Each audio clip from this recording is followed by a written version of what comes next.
ونعوذ بالله من شرور أنفسنا ومن سيئات أعمالنا من يهده الله فلا مضل له ومن يضلل فلا هادي له أشهد أن لا إله إلا الله وحده لا شريك له وأشهد أن محمدا عبده ورسوله. Yang berbahagia Al-Fadhil Ustaz Haji Muhammad Syukri bin Haji Ali yang merupakan pengarah urusan Syukran Travel, penulis buku yang kita akan berdiskusi pada hari ini, iaitu buku Fiqh Ibadah Pesakit, Rukhsah Solat Kritikal, satu jalan keluar, selaku penceramah jemputan kita pada hari ini. Yang berusaha Al-Fadhil Ustaz Nurawi bin Endut, pengarah kampus Institut Latihan Islam Malaysia, Ilim Kampus Jelebu. Yang dihormati para pegawai kanan, JAKIM, staf Ilim Kampus Jelebu dan para peserta yang budiman yang sudi hadir pada hari ini. Alhamdulillah, syukur kita kepada Ilahi kerana dengan limpahan kurnia dan izinnya, hari ini dapat kita bersama-sama mengikuti program dakwah Circle Fiqh Ibadah Pesakit, siri yang ke-17 secara atas talian pada pagi ini, pada hari yang mulia ini. Alhamdulillah.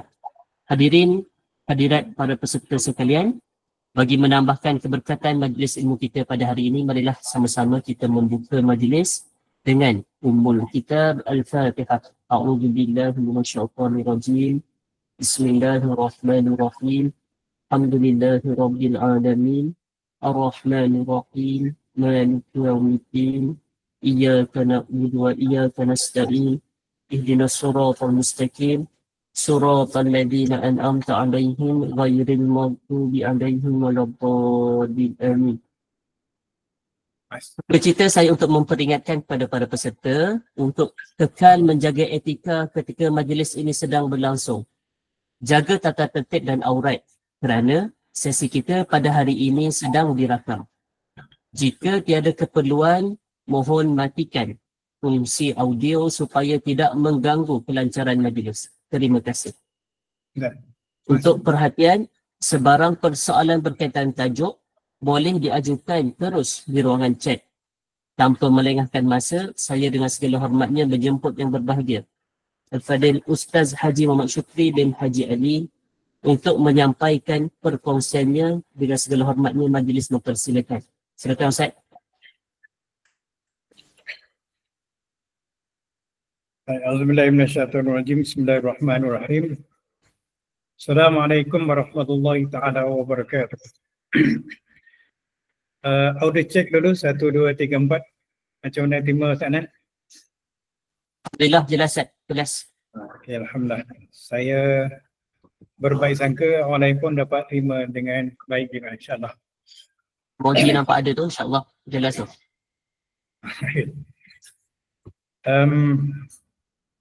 Yang berbahagia Tuan Pengarah Ilim Kampus Jelebu, Ustaz Nurawi Induk, dengan nama kita. Ustaz Nan, patut Ustaz Nan dulu saya sebut ni. Tak apalah, Ustaz Nan sebagai pengurusi kita hari ni. Semua pegawai dan keketangan Ilim Kampus Jelebu, pegawai dan keketangan JAKIM di seluruh Malaysia dan semua peserta daripada seluruh tanah air termasuk Sabah dan Sarawak, saya mengucapkan selamat kita berjumpa lagi. Hari ini majlis kita agak meriah apabila disertai oleh jemaah umrah yang akan berangkat pada 17 hari bulan Julai nanti. Pagi ni kita buat semayang ajak sikit, kemudian kita buat kursus umrah sebenarnya. Kursus umrah sekaligus pada pagi ini. Tajuk yang kita akan bincangkan adalah tajuk yang sama. Dalam kursus haji pagi ini, saya akan buat tajuk rukhsah dalam perjalanan haji dan umrah. Dan kebetulan menggunakan buku yang ada di tangan saya ni, buku Rukhsah Solat Kritikal yang saya tulis pada tahun 2020. Dan pembincangan kita dalam program Ijlin Jelebu ni sampai pukul 10 ni, sampai pukul 10 habis program bersama Ilim. Kita akan teruskan pengajian kita dalam bab yang sama. Jadi bab ni saya cerita ni ada kaitan dengan pergerakan kita ke sana nanti pada 17 bulan. Saya mohon supaya tuan-tuan dan puan-puan di seluruh Malaysia untuk mendoakan kami agar selamat pergi dan selamat kembali pada 17 hari bulan 7 dan balik semula ke Malaysia pada 27 sampai sini 28 hari bulan Julai. Hari ini pada kita kalau siapa nak buku ni ada buku boleh dapatkan depan. Masa di sana nanti di Mekah Madinah pun kita akan banyak cerita tentang pergerakan rukhsah dalam pergerakan perjalanan kita. Dan buku ini Ustaz kita akan cetak minggu ni kita akan cetak untuk edisi cetakan yang ke-10. Ini cetakan yang ke-8, yang ke-9. Dan kita akan cetak untuk cetakan ke-10 pada minggu ni, sudah kehabisan. Dan saya ada beberapa program yang besar berkaitan buku ni. 25 bulan hari ni berapa? 25 bulan ni saya di Hospital Tanah Merah bicara buku yang sama. Kemudian 2 dan 3 hari bulan saya di Akademi Bomber bukan Wakatapek di Kuala Kubu Baru dekat Rawang sana. Kemudian 9 hari bulan bersama dengan IPD Kota Terengganu.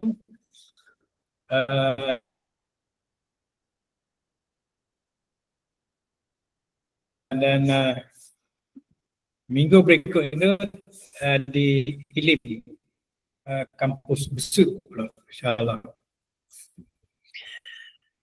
Jadi kita jemaah umrah ni tidak mesti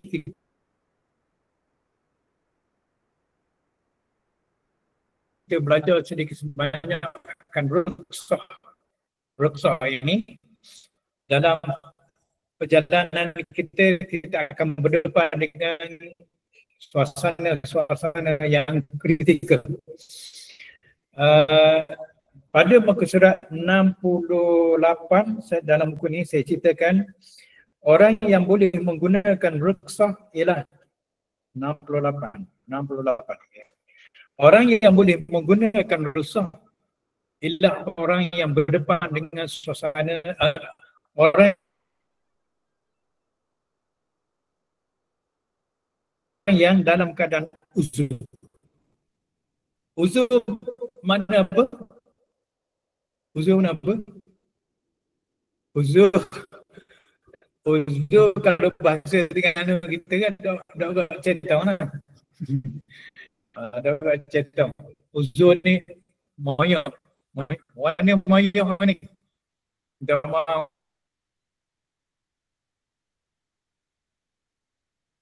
Sabah Sarawak. Moyok dia tak faham dah. Apa dah nanti saya cerita. Uzur bahasa kita orang sakit. Uzur. Ada pun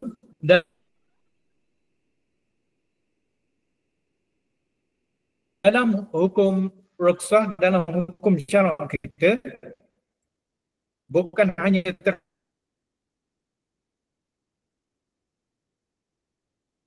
terhad kepada orang yang sakit sahaja. Mereka yang dibolehkan mengambil rukhsah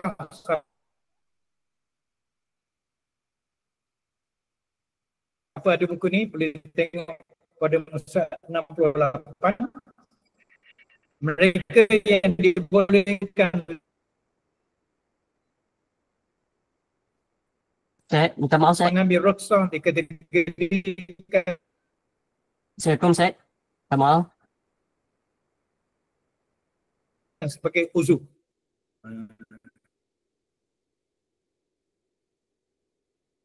Terputus. Ya dah ni. Minta maaf semua, insyaAllah ada isu teknikal sedikit. Nanti kami akan teruskan asis insyaAllah.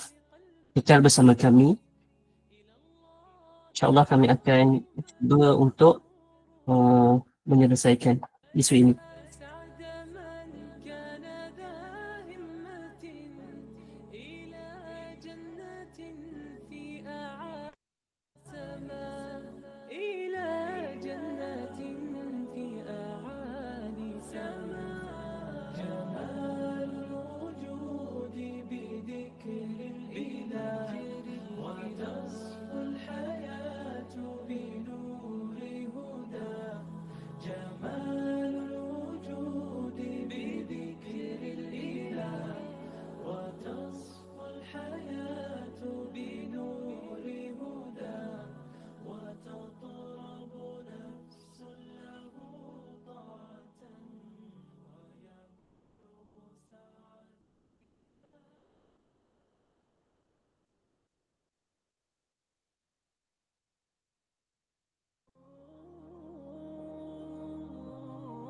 أسمو وأجتاز السماء جلالا فأزيد أسراب الغيوم جمالا وألون الدنيا بأجمل بسمة وأكون للخير العميم مثالا أسمو وأجتاز السماء جلالا فأزيد أسراب الغيوم جمالا وألون الدنيا بأجمل بسمة وأكون للخير العميم مثالا وأراقب الرحمن جل جلاله وتقدست أسماؤه وتعالى وأكون للوطن الحبيب مشيدا قلنا إليه وأستفيض جلالا الرحمن جل جلاله وتقدست. Mungkin pakai lain dia.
مشيدا أنمى إليه وأستفيض جلالا وأجتاز السماء جلالا فأزيد أسراب الغيوم جمالا وألون الدنيا بأجمل بسمة وأكون للخير العميم مثالا وأبر محتسبا بأم وأب فاض علي محبة ودلالا وأكون في عمل التطوع قدوة وأصوغ من عزم الرجال مجال وأبر محتسبا بأم وأب فاض علي محبة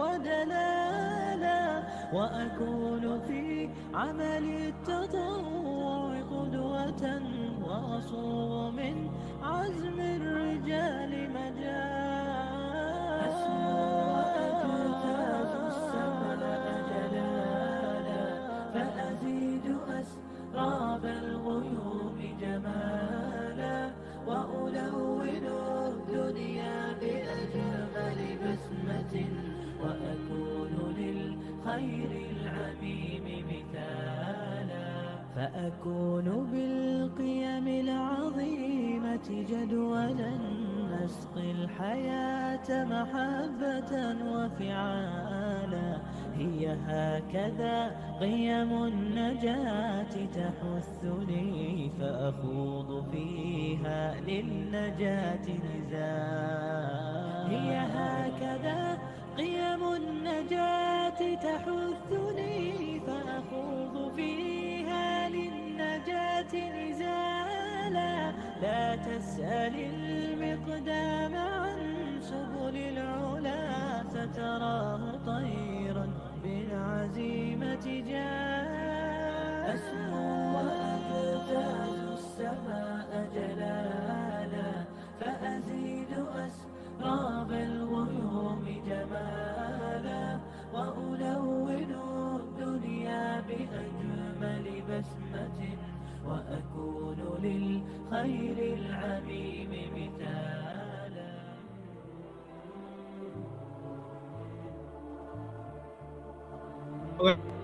Anda muka ni Ya Ustaz.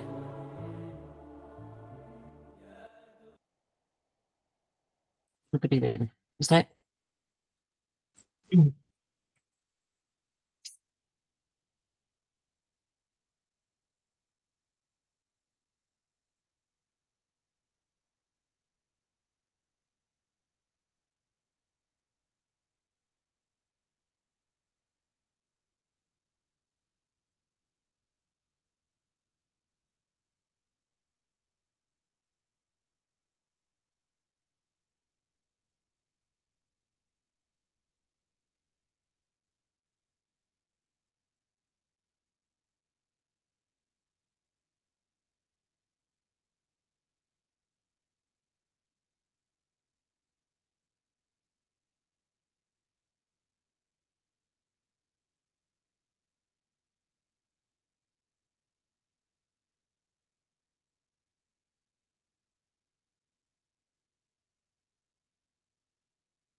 صدقا في سعيكم نحو السلام كانت بداية حتى النهاية في قلبكم صدق الكلام في قلبكم صدق الكلام يا دعاة رب السماء يا من صنعتم نورا يا قلوبا فيها الوفاء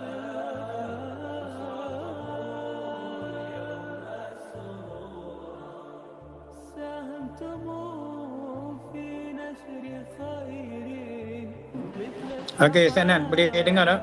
والغمام بوركتم Baik Ustaz, Saya boleh alhamdulillah dengar, Ustaz. jelas. Boleh jelas Ustaz. Nak gimana ni? Ni. Okey. Okey, Sanan, boleh dengar? Boleh? Jelas Ustaz. Saya guna line orang lain ni. Okey baik. Okey. Kita buka balik tu. Boleh.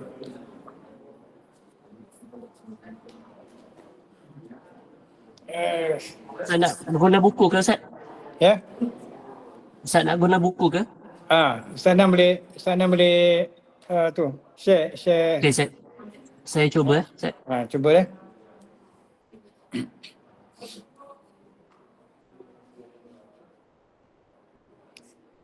Okey, risiko ke online gini lah. Tapi dah apalah, sekurang-kurangnya itu. Kita ada 185 sini. Baik, kita berhenti kat mana Adi? Uzur. Permulaan uzur, ya Uzur betul. tadi. Uzur pada muka 68. Pada 68, siapa yang ada buku ni, cuba buka balik 68. Hafiz Abdullah menyebutkan uzur ialah satu keadaan yang bukan biasa, yang sukar, yang sempit, yang sulit, yang susah, yang oleh seseorang yang menyebabkan dia terhalang. Jadi tuan-tuan, orang yang uzur ni, orang sakit, ya juga orang sakit. Yang kedua, orang musafir juga uzur. Nu satu bah tu uzur tu. Sihat-sihat ada tu. Dari segi hukum syarak. Orang musafir tu orang yang uzur. Mereka boleh menggunakan rukhsah. Orang yang sakit, uzur. Orang yang musafir, uzur. Cuba bayangkan, doktor yang buat operation start 12.30. Ada operation kecemasan. Start 12.30 tu zuhur lagi. Tak zuhur lagi. Habis operation pukul 5 petang. 5 petang tu zuhur dia lagi. Habislah. Jadi zuhur dia terhalang. Itu pada musad 68. Jadi abang bomba kita 5 minit lagi nak masuk waktu maghrib, ada panggilan kecemasan. Hello abang bomba? Ya. Ada orang aksiden berlanggar kat mana? Batu 6. Batu apa? Batu 6. Mesti ada orang suka. Boleh tak bomba jawab ni? Cik, gini cik, dekat maghrib dah ni, kita semayang maghrib dulu, papa gari kita pergi ya? Boleh tak bomba jawab gitu? Tak boleh. Dia kena pergi. Masa tu juga. Sebab apa? Dari segi hukum pun salah, dari segi undang-undang salah. Dari segi undang-undang, SOP di balai bomba, jentera mesti keluar daripada balai kurang daripada 1 minit selepas panggilan kecemasan. Lebih 1 minit, ketua operasi kena buat report panjang. Jadi belum maghrib, 5 minit lagi nak maghrib, keluar. Wing-wang keluar. Kerja-kerja menyelamat selesai belaka, mana atau hospital tu selesai belaka. Balik ke balai, maghrib ada lagi. Ada. Pukul 9 dah. Pukul 9 malam dah sampai di balai balik. Maka maghrib dia terhalang.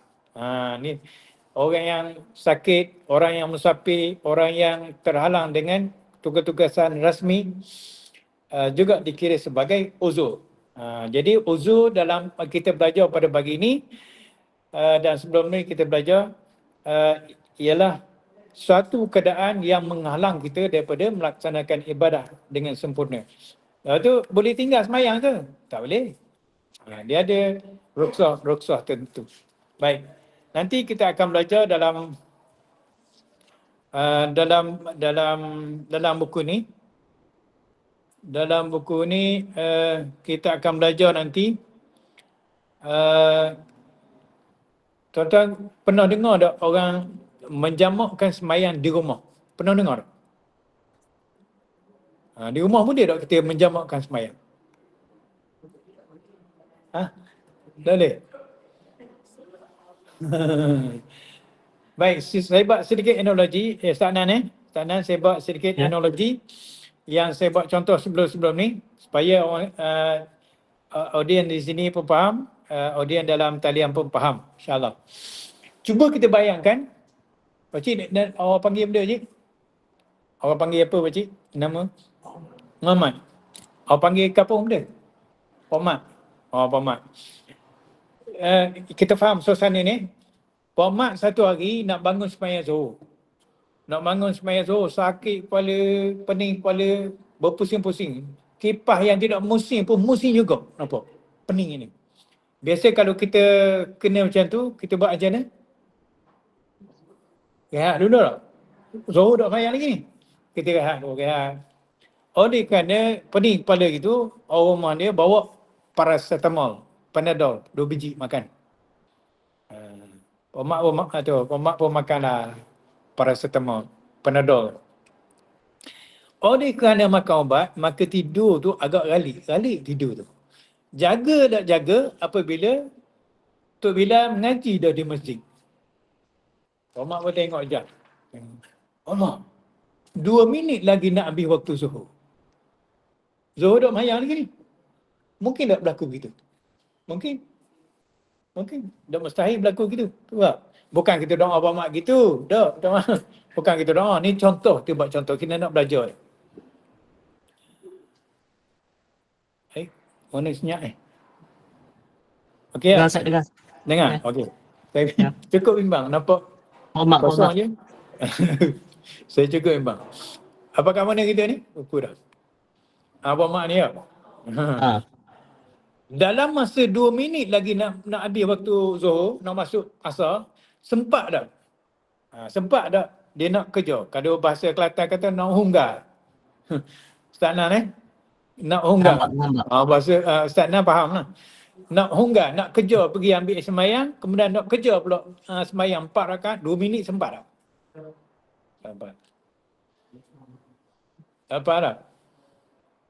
Agak-agak zuhur tu orang kita buat macam ni. Zuhur tu. Orang kita buat macam ni. Biar saya jawab dulu, kalau tak betul, tolong betulkan saya. Orang kita buat macam ni, tak okey lah. Di Terengganu ke di mana saja. Kita lepaskan waktu zuhur itu pergi begitu saja, kemudian kita qada dalam waktu asar nanti. Betul tak? Barang siapa yang meninggalkan semayang dengan sengaja, walaupun dia mengqadanya kelak, namanya sudah tertulis atas pintu neraka yang wajib dia masuk ke dalamnya kecuali dia minta ampun kepada Allah. Mana kalau Pak Mak buat gini, dosa tak? Dosa kecil, dosa besar? Dosa besar. Mana kita tahu dosa besar? Diancam dengan neraka. Yang main-main. Soalan kedua. Ada tak setakat ni orang kita buat gini, Pak Mak buat gini. 2 minit lagi nak habis waktu zuhur, tak sempat dah nak kerja pergi ambil semayang, nak kerja semayang, tak sempat dah. Maka dia pun niat dah. Ya Allah ya Tuhanku, aku nak semayang zuhur ini dalam waktu asar nanti jamak takhir. Boleh tak? Boleh tak? Boleh tak?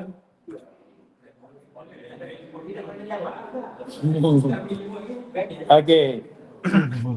Dalam buku ni, kalau ada buku ni, cuba buka muka surat 197. Siapa nak buku ni, dia ambil lagi. Pada ke depan. Minta ni nanti. Muka surat 197. Ini kadang-kadang ilmu ni tidak ada pada kita. Sedangkan ini adalah ilmu fardu ain. Ilmu fardu ain ialah ilmu yang mencegah kita, tu gambar raja dan tu. Ilmu yang mencegah kita daripada terjerumus dalam dosa-dosa besar. Jadi Pak Mak buat gitu tadi. Dosa dah. Dosa kecil, dosa besar, dosa besar. Jadi 197. Saya boleh tunjukkan. Ni gambar raja ni tuan. Ustaz Nan dah cuba tengok ni. Tuan-tuan, cuba tengok ni. Yang tertentu untuk orang musafir ialah qasar. Qasar 4 jadi 2 hanya tertentu untuk orang musafir saja. Lain orang kalau tak boleh. Tak boleh. Ada pun jamak semayang, ada 8 sebab kenapa kita boleh jamak semayang. Bukan satu je. 8 Ustaz, ya. Kita tahu je, satu je kita tahu. Hak mana? Hak musafir tu je lah. Kemudian saya filterkan dengan mazhab Syafi'i kita, ada 5 sebab kenapa kita boleh jamak semayang. Qasar hanya orang musafir saja boleh. Jamak 5 jenis manusia, 5 jenis orang yang boleh menjamakkan semayang. Yang pertama orang musafir. Sebab tu orang musafir qasar boleh, jamak boleh. Jamak boleh, qasar boleh. Qasar boleh, jamak boleh. Boleh pakai. Yang kedua orang sakit macam Pak Mat ni. Boleh tak Pak Mat menjamakkan sembahyang? Tak, oleh kerana 2 minit lagi dia niat aku nak jamak sembahyang Zuhur ni dalam waktu asar nanti. Boleh tak? Boleh. Mana tahu tu. Boleh menjamakkan sembahyang. Ada nampak atau tak nampak? Nampak tak? Tak nampak mana orang tu tak mandi pagi tadi. Nampak? Mana? Oh duduk sini. Betul ni duduk tengah ni. Bukan kerana tak mandi. Orang sakit, orang yang dalam keadaan hajat yang besar, dalam keadaan kritikal macam doktor tadi. Doktor yang buat operation start 12.30 sampai pukul 5 petang. Dia boleh jamak tak sembahyang dia? Boleh. Siapa ada ilmu tu pada kita? Ni fardu ain. Fardu ain. Atau apa bomba tadi. Dia keluar sebelum maghrib. Dia sampai di balai balik isyak dah. Dia boleh tak? Dalam waktu maghrib tu dia kena niat. Aku nak sembahyang maghrib ni dan kerja-kerja menyelamat nyawa orang tu. Tu besar sikit, nampak tak? Aku nak sembahyang maghrib ini dalam waktu isyak nanti. Bila berakhirnya waktu maghrib tu dia tidak berasa sebab sudah ada niat. Macam Pak Mak dia. 2 minit lagi nak habis waktu Zuhur, dia niat di hati dia. Aku nak sembahyang Zuhur ini dalam waktu asar nanti jamak takhir. Bila berlalu saja waktu Zuhur 2 minit kemudian, apa mak dosa tak? Tak kan? Sebab dia sudah ada niat. Kalau tidak ada niat apa jadi? Dosa dia. Dosa yang amat besar yang diancam dengan neraka. Namanya sudah tertulis atas pintu neraka. Baik, mukadimah kita hari ni. Itu baru mukadimah. Ustaz Anan ni.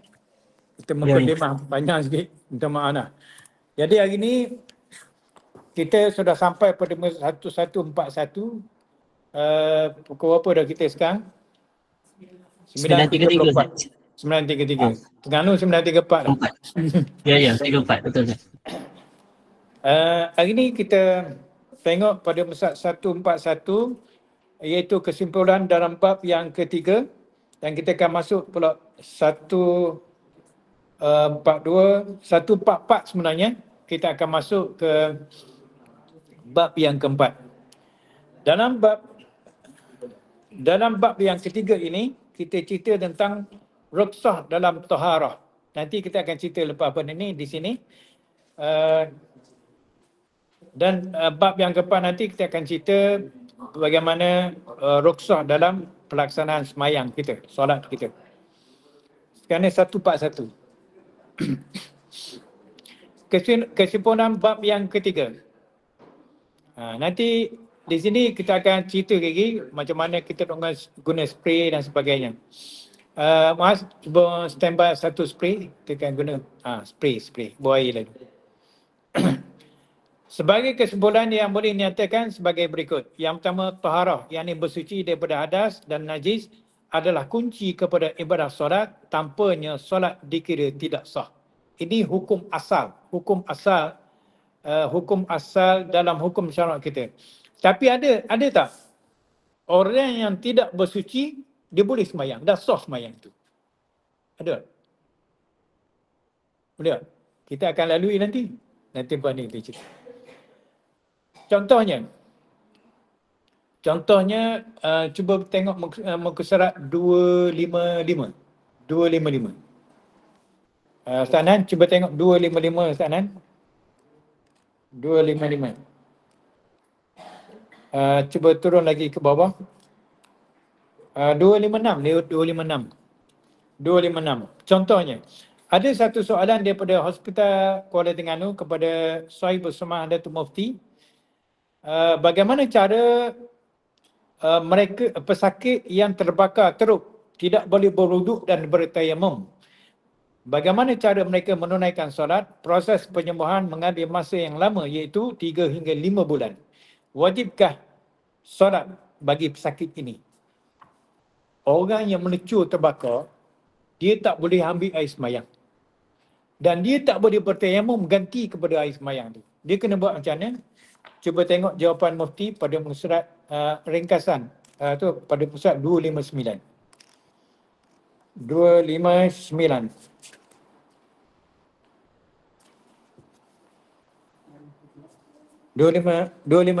Ustaz Nan, jika tempoh masanya panjang dan lama, dia semayang dalam keadaan tidak ada semayang dan tidak boleh bertayamum, dia semayang bodoh gitu je. Bahasa Terengganu Ustaz Nan, minta maaf banyak. Bahasa Terengganu semayang bodoh gitu. Maknanya semayang tanpa ada wuduk, tanpa tayamum. Orang Terengganu kata semayang bodoh. Orang Negeri Sembilan kata apa? Semayang bodoh gitu je. Tak ada wuduk. Ni hukum ruksah. Ni hukum ruksah. Dia ada ruksah, ada azimah. Hukum ruksah, hukum azimah, saya cerita pada muka surat 46. Ni. Pada muka 46, minta maaf Ustaz Naim, kita ke depan ke belakang. Pada muka 46, dalam keadaan kita sihat-sihat ada, hukum azimah terpakai kepada kita. Apa maksud hukum azimah? Hukum asal. Kita semayang subuh pagi tadi dalam keadaan kita menggunakan hukum azimah. Kita ambil semayang macam biasa, kita semayang rokok sujud macam biasa. Ada pun dalam keadaan kita uzur ingat uzur bukan sakit saja. Orang musafir pun dikira uzur juga. Ini muka apa? Muka 46.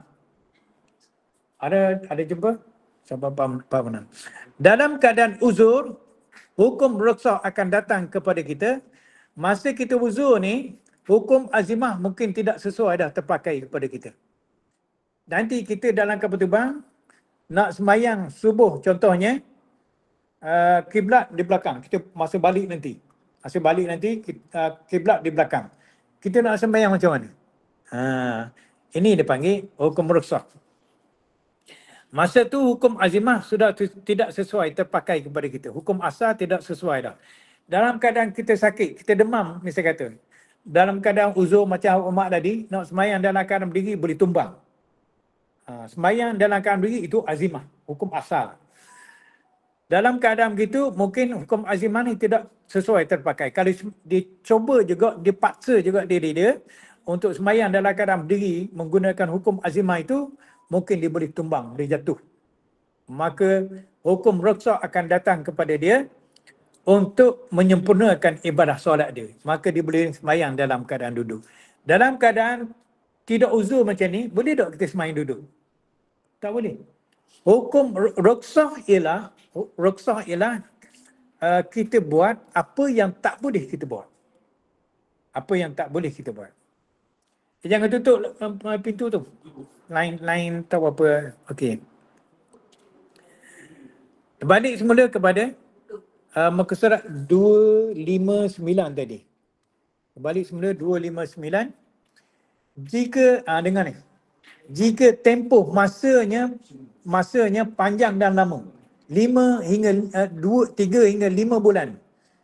3 hingga 5 bulan waktu penyembuhan dia, maka wajib bagi dirinya, walaupun tak boleh ambil sembahyang, tak boleh tayamum ganti pada air sembahyang itu, wajib bagi dirinya untuk menunaikan solat, tetapi tidak perlu untuk diqada. Tak perlu qada. Siapa kata begitu? Ini bersandarkan kepada pendapat Imam yang dipilih oleh Imam An-Nawawi yang bersetuju dengan kata-kata Imam Al-Muzani yang menyatakan tidak perlu diqada bagi mereka yang sakit terhalang daripada bersuci macam ni. Rujuk kepada Takrirat As-Sadidah muka surat 118. Saya dah tulis ni.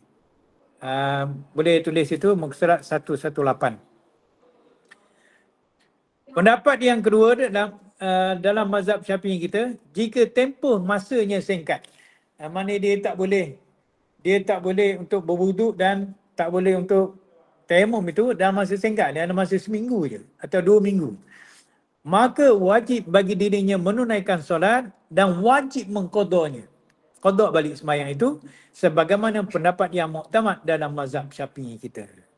Ini kita akan belajar lagi.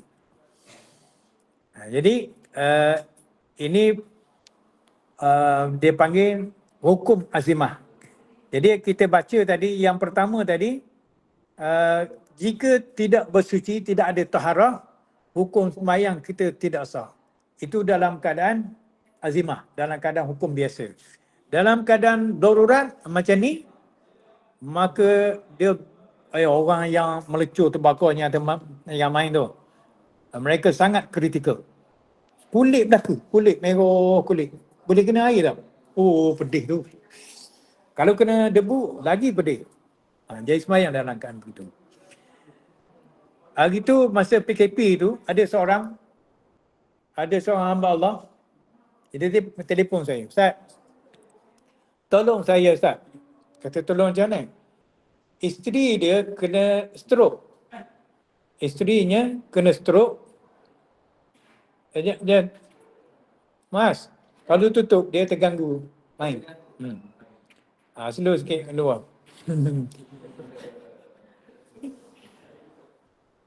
Slow sikit. Kat mana kita ni? Bini kena stroke lah. Isteri dia kena stroke, jadi dia yang wudukkan isteri dia kalau nak sembahyang. Sekali isteri dia tu kena COVID-19, dia masukkan ke hospital COVID. Dia hospital mana? Hospital Keluberang. Dia tak boleh nak tunggu, dia tak boleh nak lawat, dia boleh hitar kot tingkat je. Dia pergi ikut tingkat luar tengok. Dah siapa nak wudukkan isteri dia? Isteri dia stroke. Lepas tu kena COVID lagi. Macam mana nak buat? Maka saya jawab dengan cara ni juga. Isteri dia tu wajib sembahyang. Walaupun tak boleh ambil sembahyang, tak boleh tayamum, wajib sembahyang. Sembahyang juga ke mana pun. Kalaulah tempohnya panjang dan lama dan dia pula dalam keadaan uzur begitu, dia tidak perlu qada lagi sembahyang itu.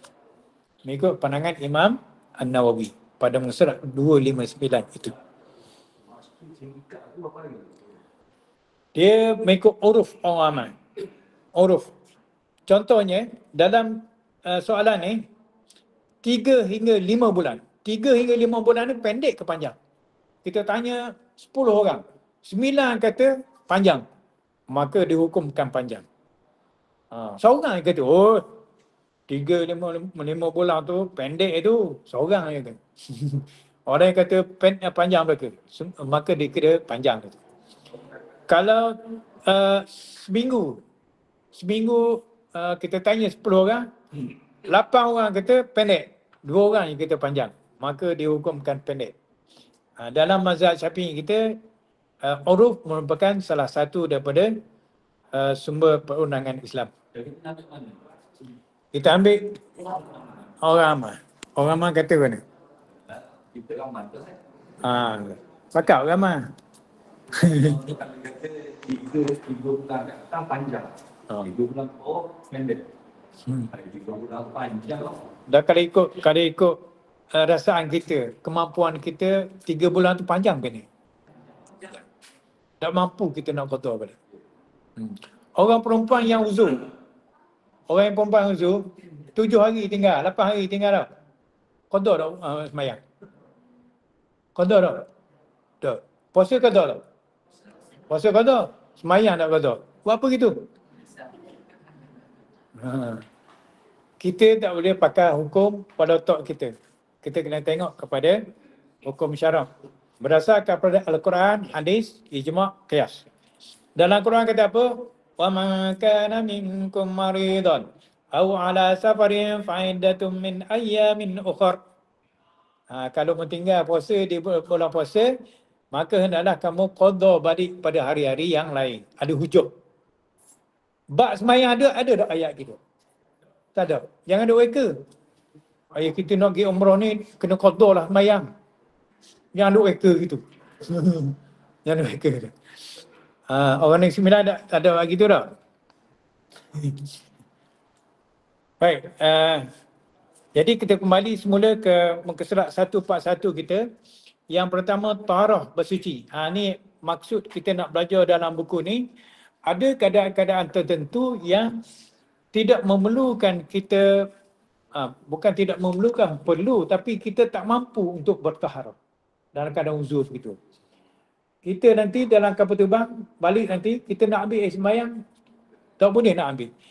Tuan-tuan, nanti dalam kapal terbang, kita terbang daripada Jeddah balik ke Kuala Lumpur, waktu subuh dalam penerbangan sangat pendek. Ia tidak seperti mana subuh di darat kita ni. Di darat kita ni, subuh dalam sejam apa Ustaz? Sejam 10 minit, sejam suku, sejam 20, kadang-kadang. Dalam kapal terbang, oleh kerana kita terbang daripada barat ke timur, kapal terbang pula laju, kita pula duduk di tempat yang tinggi 12 km atas ni. Maka waktu subuh lebih kurang dalam 15 minit, 20 minit saja. Kita tak mampu kadang-kadang nak queue, nak ambil sembahyang tanah. Kita dah ajar gitu. Bahkan saya tidak ajar jemaah yang dalam kapal terbang macam tu, dalam pesawat gitu, saya tidak ajar untuk menggunakan spray. Sebab dia akan makan masa yang panjang. Ada seorang Tok Imam daripada Kelantan itu. Ambo Tok Imam Kapung. Oh, Tok Imam. Tok Imam Kapung. Saya bangun tidur. Waktu masuk waktu subuh, saya kejut dia. Tok Imam, subuh dah. Dia pun buka apa dia? Kompartmen atas tu, dia ambil beg dia. Dia cari. Ingat ke dia cari apa? Dia cari benda ni. Spray ni. Dia pun spray. Spray ni kadang-kadang ada kebanyakannya yang macam ni, spray ni dia jenis berdebu. Tak? Berdebu kita ni, kita spray. Sekali dua kita spray, tidak mengalir lagi. Tak mengalir lagi. Belum mengalir lagi. Mana kalau kita ambil air, kalau kita sapu masa tu, wuduk kita dikira tidak sah. Sebab apa? Tidak mengalir lagi. Kita spray kadang-kadang 11 kali spray, barulah mengalir. Barulah dikira sah air sembahyang kita itu. Muka, tangan, kaki wajib dibasuh. Kepala wajib kita sapu saja. Apa beza menyapu dan membasuh? Membasuh wajib dengan air yang mengalir. Jadi, Tok Imam tu, dia spray panjang masanya. Waktu subuh dalam 15 tu, 20 minit je. 20 minit je. Dia panjang tu. Masa dia spray kaki, punggung dia terbuka lah sikit. Dia sengeng tu tau. Sembuh kaki. Lepas tu saya terbunyi satu suara yang tidak diundang. Pung, bunyi. Alah, ketut pula dah. Bila dia terketut, dia kena start balik daripada muka. Tok Imam, duk main prank tengok di luar tu. Cerah dah. Nak matahari, nak habis dah waktu subuh. Ini patut kita belajar. Dalam perjalanan haji dan umrah, dalam keadaan biasa, kehidupan kita hari ini agak kompleks. Wajib kita belajar bab hukum rukhsah. Kalau tidak, banyak amal ibadah kita tinggal, terutama sembahyang. Jadi, kesimpulan yang pertama tadi, taharah, bersuci daripada hadas dan najis adalah kunci kepada ibadah solat. Tanpanya, solat dikira tidak sah. Kalau kita tidak suci daripada najis, contohnya, tidak suci daripada najis, tidak suci daripada najis. Dalam pesawat contohnya, masuk tandas dia gelap. Kita tutup pintu, kita kunci pintu dia, baru dia nyala. Nyala. Oh, baru nampak apa yang ada dalam tandas tu. Saya masuk tandas malam tu, atas mangkuk tandas saya nampak ada cecair warna kuning. Cecair ni warna kuning pun beli lagi dah. Ada cecair warna kuning. Belum tu saya dah nampak, napu dah yang ada lagi.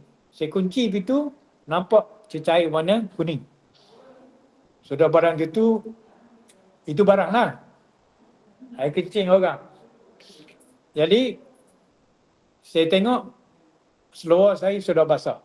Bermakna saya terkena cecair itu. Sekarang ni,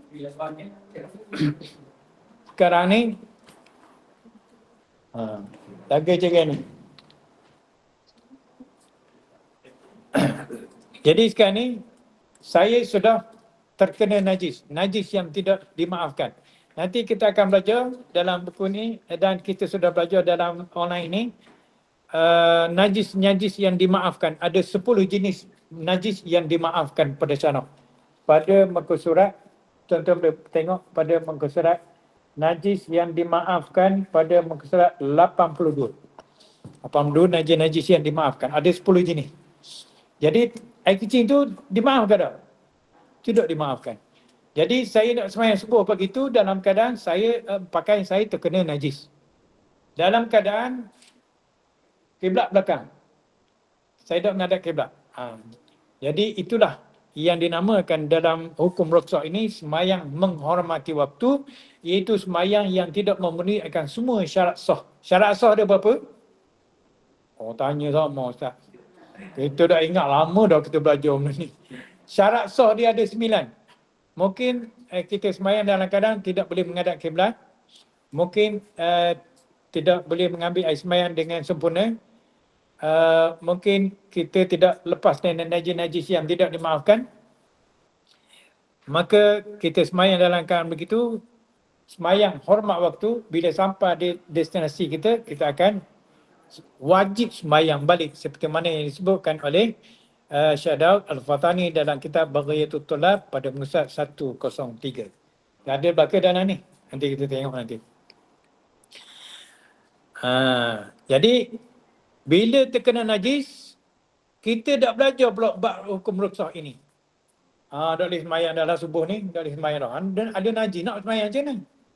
Wajib sembahyang ke mana pun. Sembahyang apa dia panggil? Sembahyang menghormati waktu. Nanti balik kiblat berada di belakang kita sebab balik daripada sana kan. Penerbangan balik. Ada makcik dia ada 2 orang, bukan orang Terengganu. Bukan orang Negeri Sembilan Dia khabar atas kursi ni. Nak naik. Kata makcik nak apa? Nak kan nak kiblat lah, kiblat belakang kita lah. Makcik kalau pilot break ngejut lagi, tenggih makcik ni. Islam tak ajar pasal tu. Islam ajar macam mana? Syekh Daud Al-Fatani kata apa? Semayanglah kamu sekira-kira dapat kamu. Setakat yang kamu mampu. Setakat yang kita mampu, kita semayang atas seat kebetulan kita itu, kat tali pinggang, semayang. Setakat yang kita mampu. Kita akan praktikal nanti. Jadi, bagi orang yang tidak belajar bab rukhsah dan solat kritikal ni, bila terkena najis, terkena hadas begini, ada satu kes Ustaz Asri dah bercerita ni. Ada seorang masuk hospital, Tata tengok muka depan ni, muka depan buku ni, saya baru keluar hospital 2 hari setelah saya terkena grinder, putus 4 jari ni. Ustaz Asri kena juga, dia kena kat siku tak? Tu, kena situ. Saya ujung jari, Ustaz Asri kena gitu. Dah sakit begitu. Dia telefon saya. Ustaz, tolong saya nak sembahyang subuh. Nak sembahyang subuh ni. Saya mimpi semalam pagi ni basuh kain saya. Bermakna dia berhadap soft. Saya nak sembahyang subuh ni. Saya kata jawapannya ada dalam surah Al-Maidah ayat 6. Kalau sembahyang suruh-suruh ada main ayat-ayat lah. Aku nak sembahyang subuh ni. Kambuh lah dulu. Bahasa Terengganu. Orang ni 9 faham tak? Maka saya pun ambil gambar dalam buku ni dan juga dalam buku Jakim, saya hantar ke dia. Dia kena dia hadap dia nak sembahyang. Dia tak boleh nak pergi bilik air untuk mandi wajib. Dia nak macam ni. Ni kata pada air ni, wajib kita belajar ni. Kalau tidak, tak sembahyang kita bagi tu. Fatayammamu sa'idan thayyiban dalam surah Al-Maidah ayat 6 itu. Hendaklah dia bertayammum. Dia tak boleh mandi. Tak boleh pergi mandi. Dia baru sudah operation. Baru kena grinder juga. Berapa masa kita masuk Ustaz Asri kena grinder. Saya kena grinder. Awak mesin apa? Grinder. Awak mesin apa? Grinder. Masa PKP orang tak ada kerja. Masing-masing nak kerja. Nak awak ni nukang kan. Orang ni kena tangan, orang ni kena kaki. Tari kena kat siku. Ada cikgu, ada pegawai, ada kerani, macam-macam masuk hospital sekali gitu tak. Aduh. Jadi kalau tidak ada ilmu ni, tak semayang subuh begitu. Saya nak semayang macam mana? Hadap sah nak semayang macam mana? Kena wajib semayang juga, wajib dia semayang dengan dia bertayamum muka dan tangan untuk mengharuskan salat. Maka dia boleh semayang. Walaupun dia dalam keadaan hadas besar. Buat sementara sebelum dia boleh mandi wajib itu. Itu yang pertama. Yang kedua, pengurusan najis. Pengurusan najis dari segi syarak adalah sangat lengkap, termasuk beberapa jenis najis yang dimaafkan bagi memberikan kemudahan dalam beribadah kepada umat Islam. Jadi tuan-tuan, kita belajar bab rukhsah salat kritikal ini akan mengajar juga kita pengurusan najis. Istinja contohnya, istinja. Bab istinja maksud apa Bab istinja. Kita kena belajar. Orang nak pergi haji, nak pergi umrah, dia kena belajar pada pusat 91.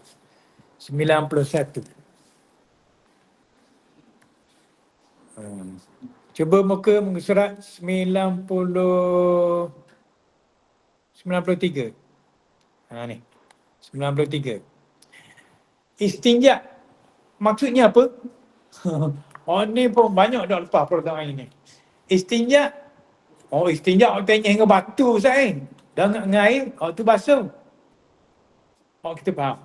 Istinja ialah membersihkan najis dan dua jalan najis daripada dua jalan dan tempat keluarnya sama ada. Apa maksud sama ada? Boleh pilih. Sama ada dengan air ataupun benda-benda kesat. Dalam konteks sekarang ni apa benda? Tisu lah. Tisu. Jadi kita duk belajar selama ni, kita duk amal selama ni, kita hanya menggunakan air saja. Yang paling afdal beristinja ialah kita menggunakan air dan benda-benda kesat. Dalam konteks sekarang ni tisu lah. Tisu. Guna tisu, lepas tu guna air. Itu yang paling afdal sekali. Kita tak pakai tu. Patutnya kita pakai gitu. Itu afdal. Kita pakai yang kedua ni, second class, iaitu menggunakan air sahaja.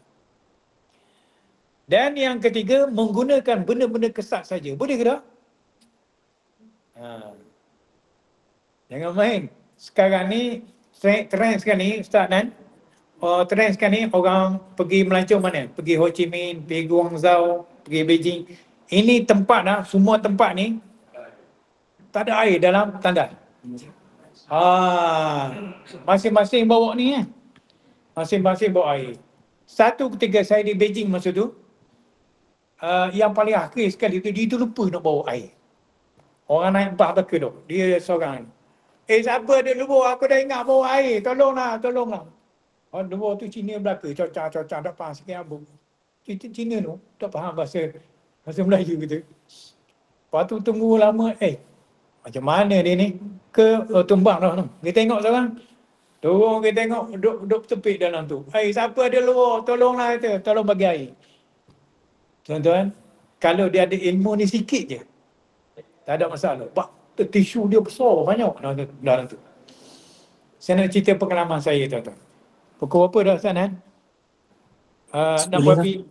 Nak berabi cerita ni. Nak berabi cerita. Saya kali pertama keluar negara pada tahun 1987, pergi ke Mesir, dibawa oleh pengarah yayasan Datuk Manduk masa tu. Itu Manduk, pengarah yayasan Terengganu. Sehingga di transit di Amman, Jordan negara Islam tu. Oleh kerana masa tu darat lagi, tengok kapal terbang canggih ni, tengok tanda kapal terbang, dah rata hati nak kecil dah tu. Comel kan? Kita tahu tahun 87, tanda kita pak kita macam mana dah. Tahan 9 jam setengah. 9 jam setengah. Siapa di Amman, cari toilet. Turun kat airport dah. Ni, toilet. Kita masuk oleh 9 jam setengah.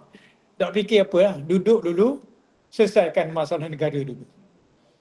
Lepas tu baru cari kepala pahit. Kepala pahit tak ada. Yang adanya tisu, air. Tisu. Sudah dah. Mari mikir. Tengok ni. Duk mikir. Oh ni lah kata istinja mau. Recall balik kita belajar masa waktu air. Nak terpaksa lah. 3 kali berturut-turut. Okey. Ambil 3 berturut-turut. Tapi hati rasa sedap tak? Aduh. Mikir kotor. Dalam tanda tu mikir kotor. Tempat orang ambil sembahyang kat gigi, kalau tak ada orang aku nak hodor sekali lagi. Ya mikir. Ya Allah. Siapa dekat air semayang, orang ambil air semayang tu, bang dah subuh sebenarnya, jadi ramai lah ambil air semayang. Jadi hodor lah. Ambil air semayang. Jadi kedua air semayang aku bagi ni. Ambil air semayang siap, lepas tu pergi semayang. Terima Allahu Akbar. Saya buat Allahu Akbar. Jadi kedua main subuh aku gini ni. Sah dah ni. Dari segi hukum sah tak sebenarnya? Tapi sedap tak? Tak sedap. Sebab apa? Sebab tak pernah kita buat sebelum tu. Dia kena latih lah. Hari ni balik kena test lah dua ni. Boleh? Balik lagi sehingga beli tisu. Lepas tu test lah dua ni. Allahu Akbar. Jadi menggunakan benda-benda kesat saja, guna tisu saja boleh ke tak? Jangan main-main tuan-tuan. Jangankan di Ho Chi Minh. KL air kita ni sudah ada tandas-tandas yang tidak ada air. Kalau di KL air 2, Terminal 2, KL Asia tu, dia luar tandas tu dia tulis hygiene toilet. Hygiene toilet. Tak ada perbaik. Hanya main. Jangankan Ho Chi Minh tu. Di KL air tak ada dah. Jadi kita masuk lagi, tak ada pada paik, sudahlah tisu, sudah. Hura-hura kita. Ni kita belajar, kena belajar ni. Wajib belajar ni. Menggunakan benda-benda kesat saja. Kalau di rumah kita hari ni, contohnya hari ni. Cikgu. Cikgu balik. Cikgu ke mana bang? Balik cikgu. Aku nak tap, beli tisu banyak dah ni. Air bercelubur di rumah. Boleh tak kita guna tisu? Mari kita tengok. Bila dia tanya kepada Syekh Muhammad Bakar Ismail ketika dia ajukan soalan itu, "Na'am hatta amam yakfi hatta ma'wujudil ma." Dia kata apa? Ya, sudah dikira memadai walaupun dengan kewujudan air sekalipun. Air bercelubur. Boleh tak kita pakai tisu? Boleh. Bulan depan confirm bil air turun.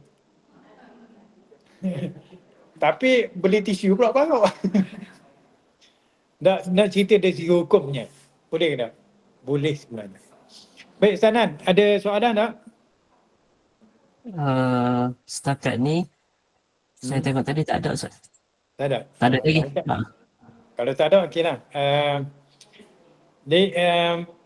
Kita di Muka Surat 141 tadi, kita pergi sampai nombor 2 baru ini. Sanan? Baru nombor 2. Pengurusan najis dari segi syarak adalah sangat lengkap, termasuk beberapa jenis najis yang dimaafkan bagi memberikan kemudahan dalam beribadah kepada umat Islam. Kita walau apa keadaan sekalipun kita hidup sekarang ni dalam keadaan kompleks. Ada masa kalau tandas di KLIA 2, Terminal 2 tu tak ada terus pada baik.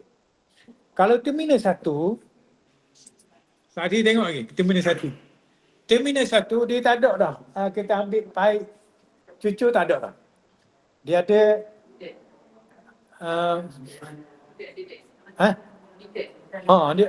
dia macet daripada bawah kan. Dia ada switch TV tu. Switch TV tu kalau buka salah kuat macam apa ke baju kita seluar kita habis kena. Jaga. Jadi ini juga boleh membantu kita. Ada orang tanya, Ustaz, kalau kita guna tisu basah macam mana? Tisu basah tak boleh kita guna. Sebab apa?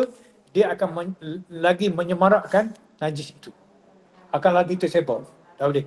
Dia mestilah bersifat kering dan menyerap air, menyerap najis. Yang ketiga, istinja lebih luas maksudnya dan pelaksanaan daripada apa yang kita fahami. Nampak tak tadi?